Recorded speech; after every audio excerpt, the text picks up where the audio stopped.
सारी तेरे संग है बेतानी, दिल ये झूमे तेरे ही गुनगुनाने से, तू मेरी सांसों का हिस्सा। হ্যালো গাইস, আসসালামু আলাইকুম। কয়েকদিন ধরে আপনারা সবাই আস্ক করতেছিলেন যে সাদিয়া আপু দেশে আসছে, সাদিয়া আপুর ভিডিও কই।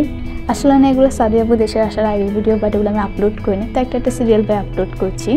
সেদিন রাতে আম্মু আর আমি প্ল্যান করি যে আমরা বাইরে খেতে যাব, বাট কোনো রেস্টুরেন্ট মাথায় আসছিল না। তো সাডেনলি মাথায় আসে আমরা ওয়াবি সাবিতে খাইতে যাই। এখান থেকে আমরা অর্ডার করি চিকেন রাইস বোল। এই প্লেটারটাতে ছিল corn rice, chicken drums, chicken lollipop and খুবই স্টাইল ভেজিটেবল। এই প্লেটারে প্রত্যেকটা আইটেমে ছিল খুবই ভালো, বলতে গেলে রাইসের অ্যামাউন্টও ভালো ছিল আর চিকেনও বেশি স্পাইসি ছিল। হিসেবে আম্মু আর আমার অনেক ভালো লেগেছে। খাওয়া শেষ হওয়ার পর আমরা চলে আসি বাসায়। রাত 2টা নাকি 3টা। আমি আর মিমাপুর খুবই বেশি রামেন খাইতে ইচ্ছা করছিল, আমি রামেনটা রান্না করি। রামেনের টেস্ট সময় কী বলবো, আমি যখন রান্না করেছি অবশ্যই মজা হবে। রামেন রান্না শেষে আমি আর মিমাপু একটা মুভি দেখবো ভাবছিলাম।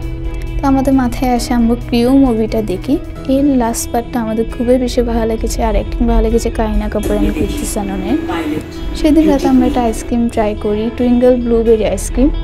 টেস্টটা আসলে খুবই বাজে ছিল, আমি জাস্ট 1 স্পুন খাইতে পারছি, এরপর আর খাইতে পারিনি। আজকের জন্য এটুকু, আল্লাহ হাফেজ।